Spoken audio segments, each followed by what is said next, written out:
तो यहाँ पर जैसे ही वीर और मधु उधर एंटर करते हैं होटल में, तो वहाँ पर मैनेजर कहता है, एक को लाओगे तो 4 आएंगे और 4 को लाओगे तो 40 आएंगे।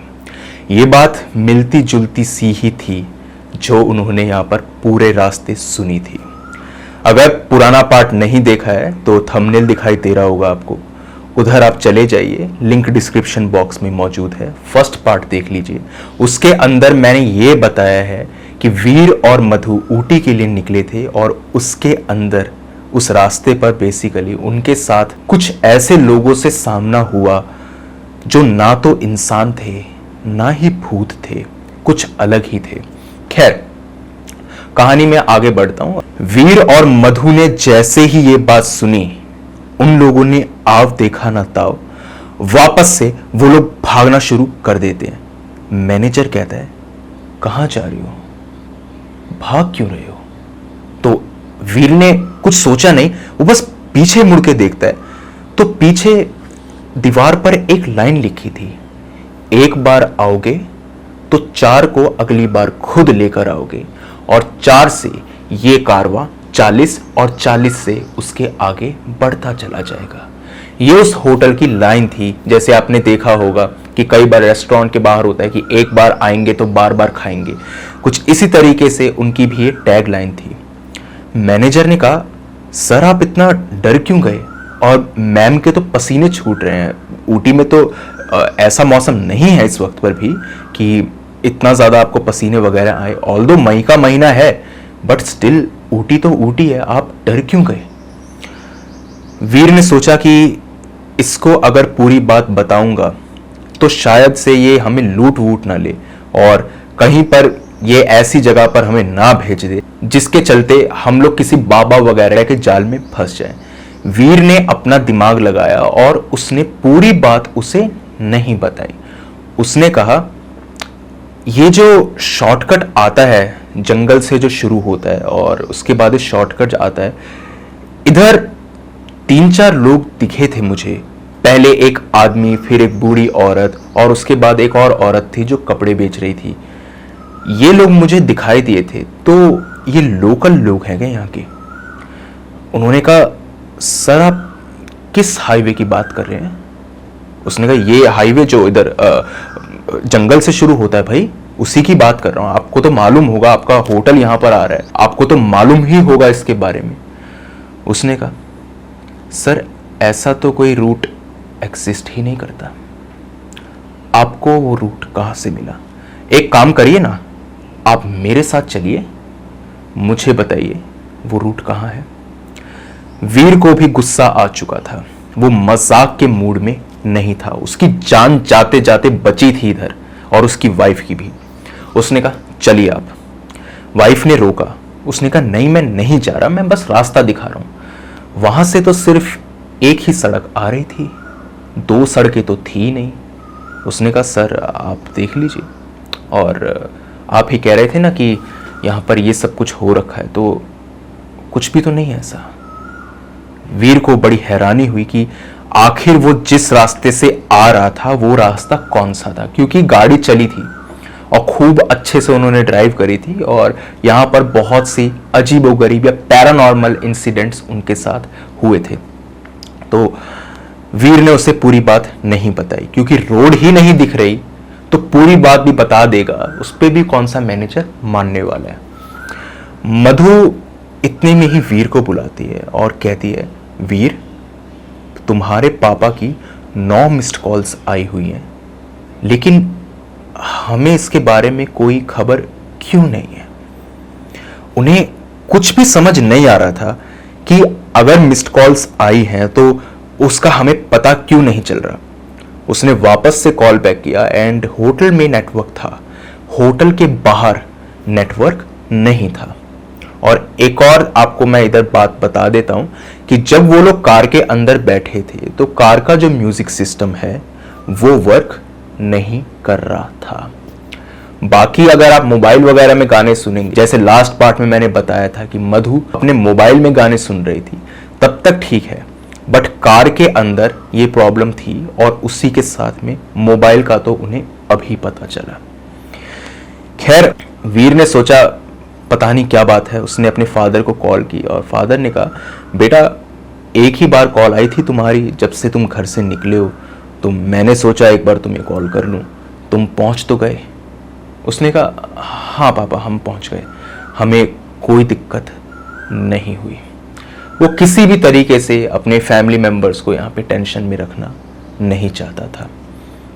वो वहाँ से जा रहा था कि इतने में ही तो यहाँ पर सर्वेंट था होटल का, उसने वीर से कहा सर आप झूठ नहीं बोल रहे, आप उस रास्ते से आए हैं, लेकिन एक बात आपको बता दूं, वो रास्ता हर किसी को नहीं दिखता। वो रास्ता सिर्फ उसे ही दिखता है जो उस रास्ते पर जाने की हिम्मत कर सके। वीर ने कहा मतलब क्या है तुम्हारा? उसने कहा सर वो रास्ता एक जादुई रास्ता है, बस इससे ज्यादा मैं आपको कुछ नहीं बताऊंगा। वीर ने कहा उस ढाबे वाले ने भी यही बात बोली थी, इससे आगे कुछ नहीं बताऊंगा, तुम भी कह रहे हो इससे आगे कुछ नहीं बताऊंगा, क्या है उस रास्ते पर? उसने कहा सर उस रास्ते पर कुछ ऐसी चीजें मौजूद हैं जिनका अगर मैंने नाम लिया या उनसे बचने का तरीका तक भी बताया तो वो चीजें मुझे जान से मार देंगी। वीर ने कहा देखो अगर भूत प्रेत है तो उनका तो एक एरिया होता है, उससे बाहर वो नहीं जा सकती ना, तुम तो ये बात समझते हो। उसने कहा सर आपकी बात सही है। वीर ने और एग्जांपल्स दिए, भांगड़ का किला है कि भाई भांगड़ का किला है तो वही हॉन्टेड है ना, पूरा राजस्थान या पूरा इंडिया तो हॉन्टेड नहीं है, तो उनकी तो एक टेरिटरी है। उसने कहा सर लेकिन कुछ चीजें ऐसी भी होती हैं जिनकी कोई स्पेसिफिक टेरिटरी नहीं है, अगर उन्हें बुलाया जाए तो वो आ जाएंगे। मैं कुछ आपको नहीं बताऊंगा क्योंकि मैंने अगर आपको बताया तो जाने अनजाने में शायद आप उन्हें बुला लें, और अगर आपने उन्हें बुलाया तो मौत पक्की। इसी बीच उसने पूछा सर आती बार गाड़ी के शीशे तो नहीं खोले थे, कुछ मीठा वगैरह तो नहीं खाया था, यहां पर डीओ तो ज्यादा नहीं लगाया था, गाड़ी से उतरे तो नहीं थे? ये 4-5 सवाल एक ही सांस में बोल दिए। वीर ने इनमें से सारी हरकतें लगभग करी थी। उसने कहा नहीं नहीं मैंने कुछ नहीं किया, तुम जाओ, तुम्हारा बहुत बहुत शुक्रिया, तुम जाओ। वो चला गया और उसके बाद में वीर ने ये बात मधु को बताई कि ये ऐसी ऐसी बात थी। वीर को अपनी चोट में बहुत दर्द हो रहा था। वो छोटी सी खरोच जिसकी कोई औकात नहीं, जो एक आध दिन में ठीक हो जाएगी, जिस पर पट्टी लगाने की भी कोई जरूरत नहीं थी, उसमें जलन मच रही थी। ऐसी जलन मानो सच में किसी ने उसके जख्मों पर नमक छिड़का हो। वो जलन उसे महसूस हो रही थी। पानी डाल लो, हल्दी डाल लो, कितनी दवाइयां लगा लो, उसकी वो जलन दूर नहीं हो रही थी। इसी के साथ में उसको ऐसा लग रहा था कि उसे सेप्टिक हो गया, लेकिन वो सेप्टिक नहीं था। यहां पर आसपास कोई वैद्य मौजूद था तो उसको दिखाया गया। उसने कहा सेप्टिक नहीं है, बस मामूली सी चोट है, इन्फेक्शन भी नहीं है। तो वीर को लगा शायद मेरे मन का वहम होगा। वो इसी चीज को लेकर के टेंस्ड था और यही सोच रहा था कि आखिर उस रास्ते पर उसके साथ क्या हुआ, उसकी वाइफ के साथ क्या हुआ, क्योंकि कोई तो ऐसी चीज थी जो उनको यहां पर खुश नहीं देख सकती थी, और गलती भी उन्हीं की थी। इसके बाद में पूरे दिन ना तो वीर और ना ही मधु के साथ में कुछ भी अजीब घटा। बहुत अजीब बात थी कि पूरे रास्ते ऐसा हो जाए, लेकिन उस होटल के अंदर यहां पर कुछ भी अजीब नहीं हुआ था। उसे लगा वो रास्ता खराब था और अगली बार मैं गूगल मैप से ही जाऊंगा और उसी मेन हाईवे से जाऊंगा जहां से हमें आना चाहिए था। उस रात वो सो रहा था कि अचानक उसकी आंख किसी खटपट से खुली, क्योंकि जब वो यहां पर आया था तो उसके स्वागत सत्कार में उसकी वाइफ को और उसे 2-4 लड्डू दिए गए थे। एक छोटा सा बॉक्स होता है ना जिसमें 4 लड्डू होते हैं, वो 2 बॉक्सेस उन्हें दिए गए थे। वो दोनों बॉक्सेस उन्होंने खोले नहीं थे और वो वहीं पर साइड में रखे थे। मधु की एक आदत थी कि वो काफी गहरी नींद सोती थी। वीर थोड़ी सी खटपट से जाग जाया करता था। वीर को आवाज आती है कि कोई यहां पर कुछ खा रहा है और बहुत ही वहशियों की तरह खा रहा है। वो कुछ इस तरीके की आवाज थी।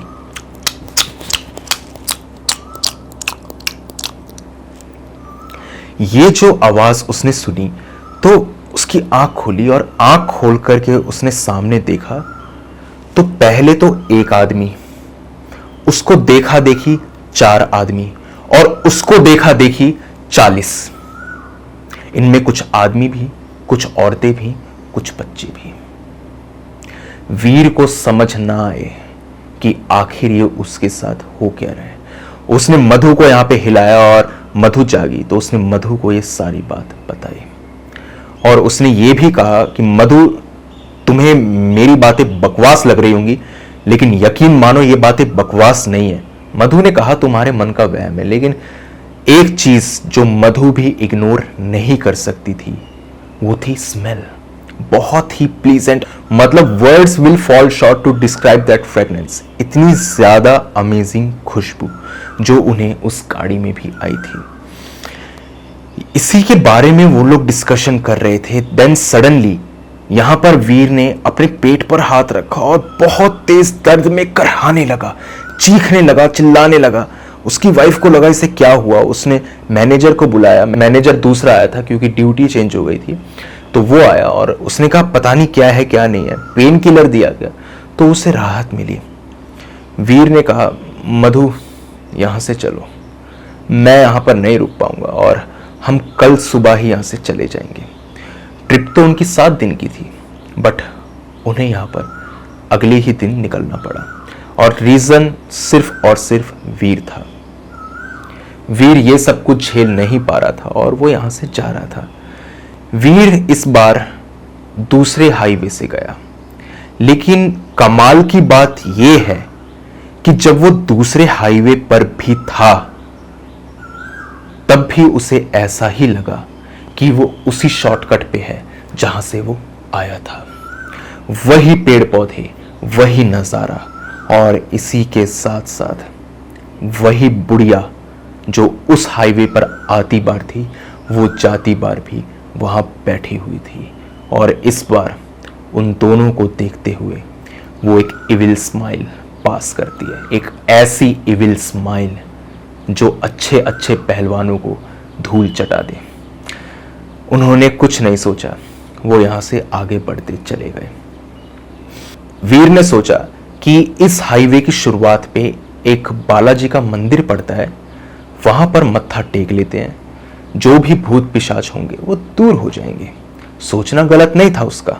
उसने वहां पर माथा टेका, जैसा मैंने कहा था ये लोग धार्मिक थे। उसके बाद वो घर पे आ गया। पूरी ट्रिप पर उसके साथ इसके अलावा कुछ भी अजीब नहीं हुआ। ऐसा नहीं कि किसी ने गला घोट दिया हो, कोई छाती पर बैठा हो, उसकी बीवी को मारा हो, उसे मारा हो, नहीं, कुछ भी अजीब नहीं हुआ था। लेकिन एक मुसीबत वो अपने सर पर बिठा करके लेके आ रहा था, इसका अंदाजा तक उसे नहीं था, क्योंकि वो मुसीबत ऐसी थी जिसका हल लगभग नामुमकिन था। वो यहां पर आया और घर पे आने के बाद में किसी डॉक्टर से सलाह मशवरा की गई और उसने थोड़ी बहुत दवाइयां दी। पेट में दर्द अभी भी था। उसके बाद में न जाने क्या हुआ वीर को कि उसकी हालत और बुरी तरह खराब रहने लगी। वो यहां पर पेट पकड़ के रोता, सर पकड़ के रोता, अपने आप को थप्पड़ मारता, अपने आप को मुक्के मारता और थप्पड़ मारते हुए ये तक कहता, ये सब कुछ मेरी वजह से हुआ है, मेरी वजह से हुआ है, मेरी वजह से हुआ है, मेरी वजह से हुआ है और इसका जिम्मेदार सिर्फ मैं हूं। जो भी अब इधर होगा उसका जिम्मेदार मैं हूंगा। इतनी तेज वो थप्पड़ मारता था अपने आप को, जिसके चलते उसके गाल पूरे लाल पड़ जाते थे। वीर का रंग थोड़े सांवलेपन पर था, बट इतनी तेज थप्पड़ मारने के चलते कभी कभार उसके गाल भी छिल जाया करते थे। उसे अपने ऊपर कोई रहम नहीं था। घर वालों ने पहले तो डॉक्टर्स को दिखाया कि इसकी हालत क्या है। डॉक्टर्स ने कहा इसकी किडनी और इसका लीवर ये दोनों बहुत बुरी तरह से डैमेज्ड है। ऐसा लग रहा है कि इसने इन्हें बहुत अब्यूज किया है over the period of time. But Veer तो ना सिगरेट पीता था ना शराब, और कुछ भी ऐसी उसको हेरिडिटरी इश्यूज नहीं थे जिसके चलते ऐसा मुमकिन हो। बट डॉक्टर्स ने कहा लगभग इसका लीवर यहाँ फेलियर की कगार पर है। उन्हें यहाँ पर कुछ समझ नहीं आता था। लेकिन इसी के साथ साथ सबसे बड़ी दिक्कत थी वीर का पागलपन। चलो ये जो चीजें हैं ये किसी हॉस्पिटल में जाके ठीक तो हो जाए, मगर उसके पागलपन का क्या इलाज करें। घर वालों ने पहले तो मधु को दोष देना शुरू किया कि ये लड़की मनहूस है, जब से घर में आई है घर में दिक्कतें।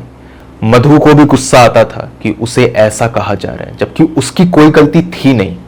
उसने वो रास्ते वाली बात किसी को नहीं बताई थी। मधु को भी इन सब चीजों से बहुत इश्यूज थे और बात यहां तक आ गई थी कि वो घर छोड़ करके जाना चाहती थी। बट किसी तरीके से दोनों पार्टियों ने रजामंदी करी और ये बोला कि अब इसे ताने नहीं मारेंगे। मनी मन ताने मारते हो तो बात अलग है। बट वीर का पागलपन दिन प्रतिदिन बढ़ता जा रहा था। इसी के साथ में एक संत था जो यहाँ पर काफी नामी ग्रहणी था और कहा जाता था इनकी 8 पीढ़ियां इन्हीं कामों में मशगूल रही हैं और इन्होंने अच्छे अच्छे भूतों को अपनी दहलीज की धूल चटाई है। ठीक है, उन्हें बुलाया गया। वो आए और उन्होंने वीर को देखा। मैं एक बात साफ कर दूं, वीर पागलों की तरह बिहेव करता तो था लेकिन घर वालों को कोई नुकसान नहीं पहुंचाता था। वो पागलों की तरह बिहेव करता लेकिन ऐसा नहीं कि गुस्से में चिल्ला रहा हो, दहाड़ रहा हो, नहीं। वो संत आए, उन्होंने वीर को देखा। वो वीर की तरफ जैसे ही कदम बढ़ा रहे थे, वीर की झुकी हुई नजरें धीरे धीरे करके ऊपर उठ रही थी और उन्हें देख रही थी बिल्कुल नॉर्मली। कोई गुस्सा नहीं, कोई नाराजगी नहीं, बिल्कुल नॉर्मली।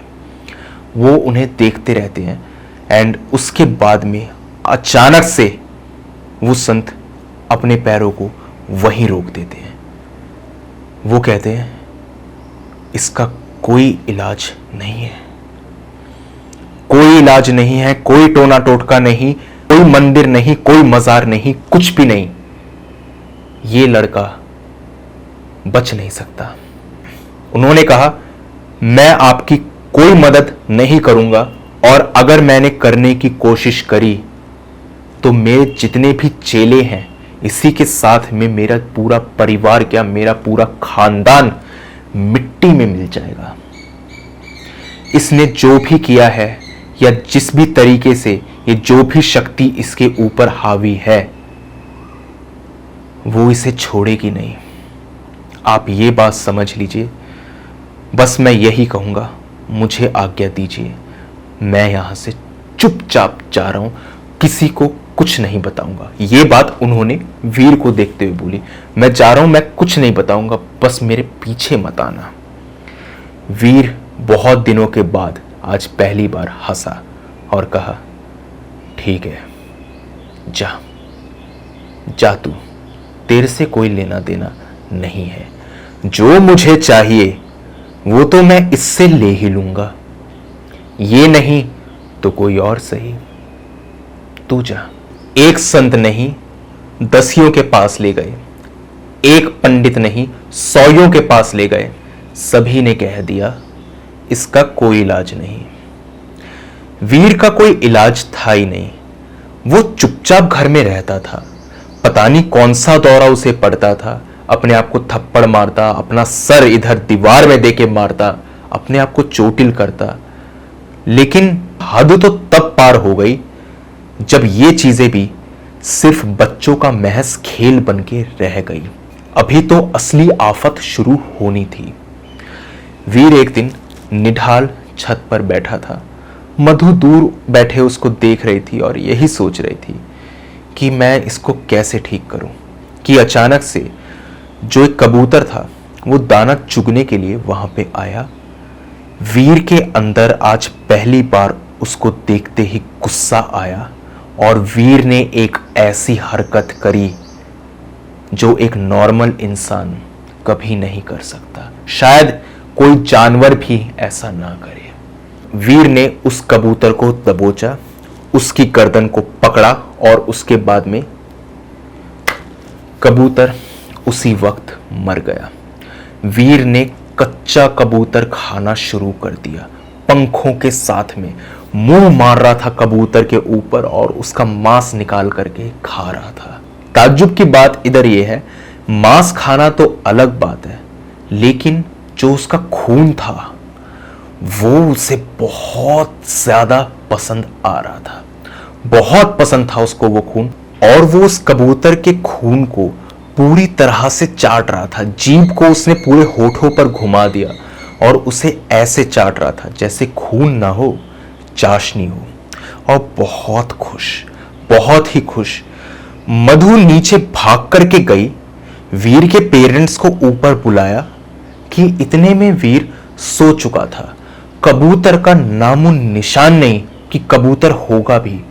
मधु ने खुद देखा था कबूतर जब मरा तो कुछ ड्रॉप ऑफ ब्लड जो थी वो नीचे पड़ी थी, लेकिन उस वक्त पर वो भी मौजूद नहीं थी। सिर्फ ऐसा लग रहा था कि किसी ने उस ब्लड को भी यहां पर चाट लिया है। वीर तो सो चुका था, उसे उठाया गया तो पूछा गया यहां पर क्या हुआ। वीर ने कहा कुछ भी तो नहीं। मधु ने कहा तुम पागल हो गए हो, तुमने अभी अभी कबूतर को मार दिया, उसे पूरा खा गए, तुम कच्चा, तुम्हें कुछ शर्म वरम आ रही है, नहीं आ रही है? उसने कहा मैं ऐसा क्यों करूंगा भाई, मैं तो शाकाहारी हूं, मैं तो ये सब करता ही नहीं। वीर ऐसे इनोसेंट बन रहा था जैसे उसने कुछ किया ही ना हो, पर मधु को सच्चाई पता थी। उस दिन मधु काफी डर गई वीर का यह स्वभाव देख के, बट अगले 2-3 दिन तक वीर कंप्लीटली नॉर्मल रहा। मधु उसके पास गई और उस रात वो बिस्तर पे उसके साथ में थी और उससे बात कर रही थी कि तुम्हें क्या हो गया है और तुम ऐसी हरकतें क्यों कर रहे हो, और उससे कुछ उगलवाना चाह रही थी कि जैसे उसे कुछ पता हो।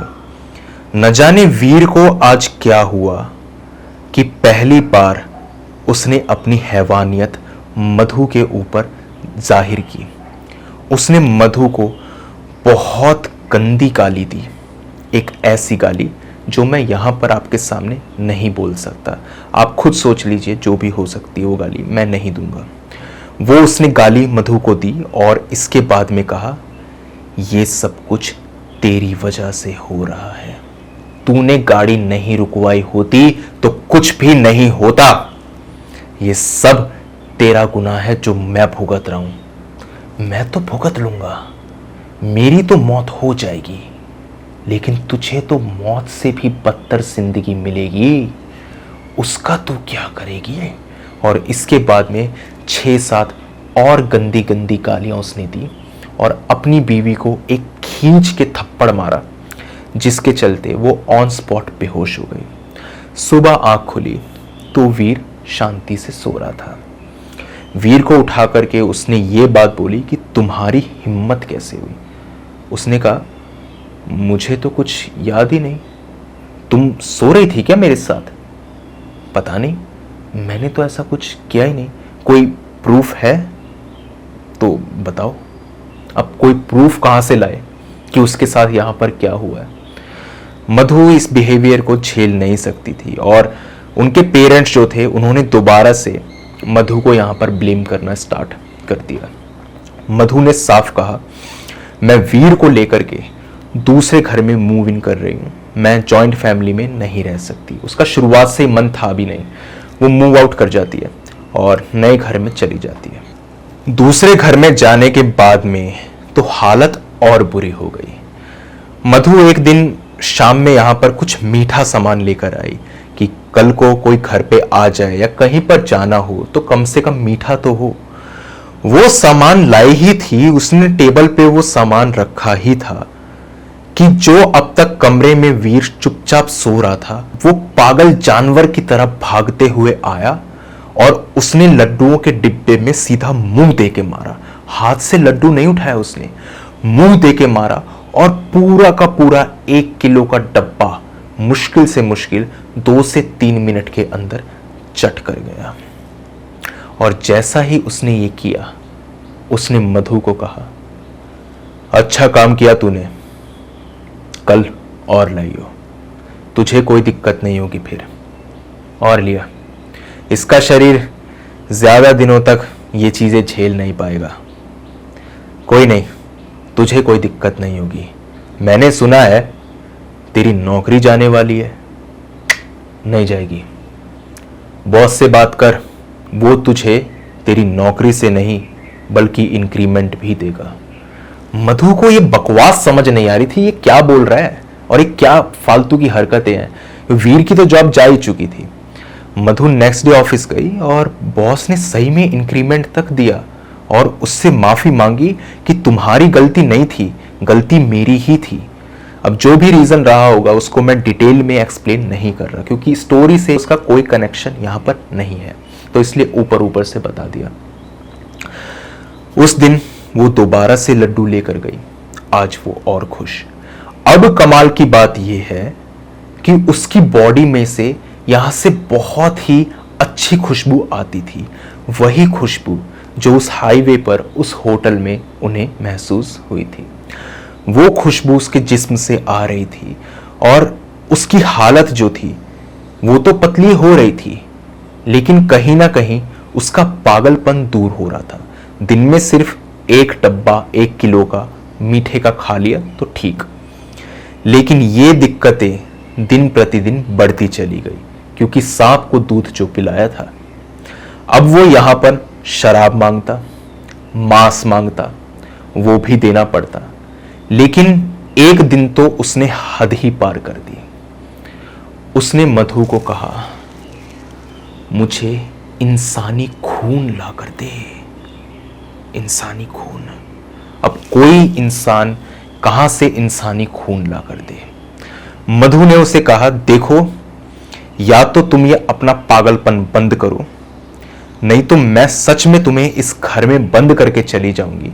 पुलिस आएगी और साथ ही साथ पागल खाने की गाड़ी भी, और वहां पर तुम जाओगे। उसके ऊपर इन सब बातों का कोई फर्क नहीं पड़ रहा था।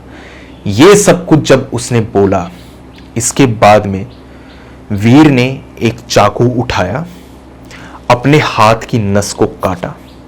वहां से जितना भी खून टपक रहा था, पहले तो जमीन पर से उस खून को चाटा, उसके बाद में उस जख्म पे अपना मुंह रख दिया और यहां पर सारा खून वो पीता चला गया।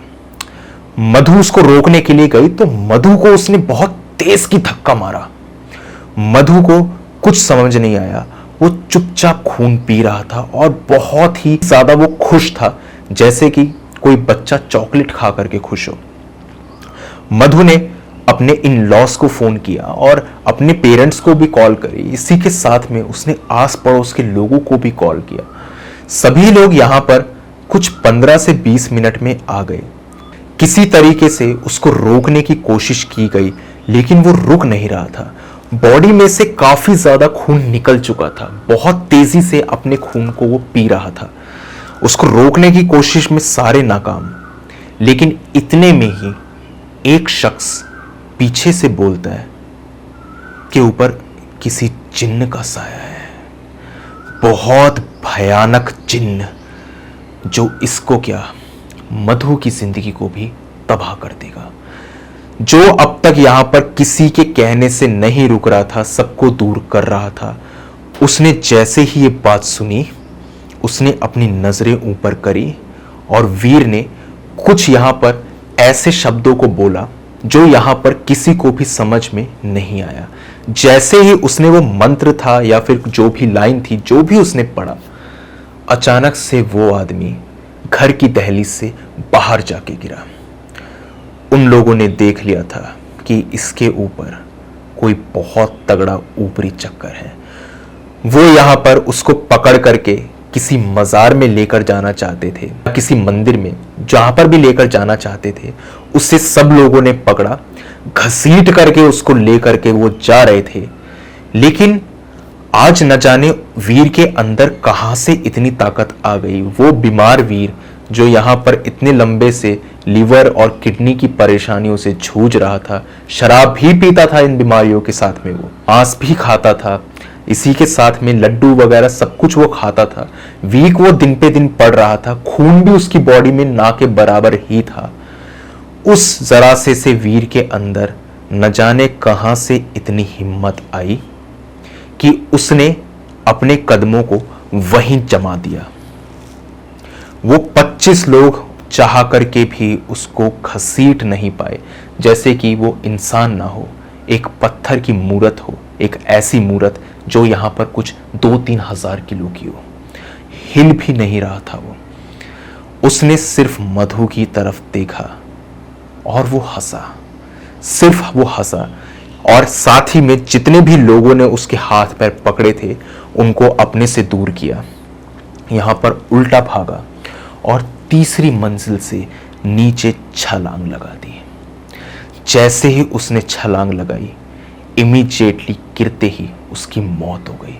सारी हड्डियां उसकी टूट चुकी थी, सब कुछ खत्म हो चुका था। जैसे ही लोग नीचे पहुंचे, वीर तो नहीं लेकिन उसकी लाश जरूर मिली। लेकिन आखिर वो जिन वीर के पीछे क्यों पड़ा था? वो मधु के भी पीछे पड़ना चाहता था। आखिर रीजन क्या था? ये 1 से 4, 4 से 40 वाला क्या किस्सा है? वो 40 लोग कौन थे जो उस होटल में दिखाई दिए थे? वो क्या चाहते हैं इन लोगों से? उस हॉन्टेड हाईवे का आखिर राज क्या है? और क्या मधु उसका शिकार बनेगी या उस जिन को काबू कर पाएगी? इन सारे सवालों के जवाब आपको कल इस वीडियो के फाइनल पार्ट में मैं दे दूंगा। बट आपकी ओपिनियन जानना चाहूंगा मैं, तो कमेंट डाउन प्लीज। बाकी अगर आपके पास में भी कोई ऐसा ही हॉरर क्रीपी इंसिडेंट है तो आप मेरे साथ में शेयर कर सकते हैं मेरी जीमेल आईडी पर या इंस्टा आईडी पर। जीमेल आईडी ऊपर दिखाई दे रही होगी आपको और इंस्टा आईडी का लिंक डिस्क्रिप्शन बॉक्स में मौजूद है। दोनों ही प्लेटफॉर्म्स में से जिस भी प्लेटफॉर्म पे आप कंफर्टेबल हो वहां पे जाकर के अपनी स्टोरी मेरे साथ साझा कर दीजिए, और जैसे ही आपकी स्टोरी मुझे मिलेगी उसके ऊपर डिटेल्ड वीडियो मैं बना दूंगा। बस रिक्वेस्ट आपसे इतनी ही है कि जब भी अपनी स्टोरी को भेजें तो जितना डिटेल में हो सकता है उतना डिटेल में भेजिए, ताकि उन इवेंट्स को उसी तमीज़ के साथ आपके सामने रख सकूं जिस तरीके से आपने उन्हें मेरे सामने रखा है। टाइप करने में प्रॉब्लम है आपको तो वॉइस मैसेज के द्वारा भी अपनी स्टोरी इंस्टा पे डीएम कर सकते हैं। तो आज की वीडियो के अंदर तो बस इतना ही था। अब मुझे दीजिए इजाज़त, मिलता हूँ कल आपसे इस वीडियो के फाइनल पार्ट के अंदर। तब तक के लिए टेक केयर, गुड बाय।